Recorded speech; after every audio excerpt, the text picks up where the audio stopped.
Ingane zakwethu angibingelele ngiphinde nginamukele la kuNqambo Media TV 18. Ngicela ukuthi uyafela ikhasi, ngicela uzofaka umcofo subscribe, ulike bese uphinde ucomment ey'ndabeni ey'shisa bhe ey'ngenayo ey'thinta umculo kamaskandi uNtencane oshiye engalazi lapha kubahleli bomcimbi omkhulu ugcwalisa amabhida spring picnic olapha eThekwini.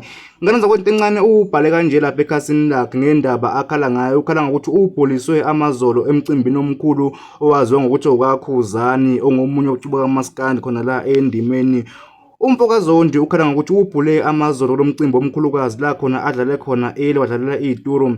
Umfokazondi ukhala ngokuthi yena bengamenzi insila yephinti ngoba bamhambisa ama-excavation emveni kwalapho bajike futhi bazombhulisa amazolo. Uthi yena akadakwa. Wey'ngane zakwethu ngakuthokozela ukuze umbono wakho uthi wena ngabe uthini ngalezi ndaba esayiveze uNtencane. Kanti-ke bakhona nabanye abaculi babhula amazolo okubalwa kubona uMafika Izolo, Indoni kanye noSikweletu nabanye nje abaningi nabo abadlale kungenamuntu babhula amazolo. Kanti-ke umcimbi uyaqhubeka njengamanje eThekwini.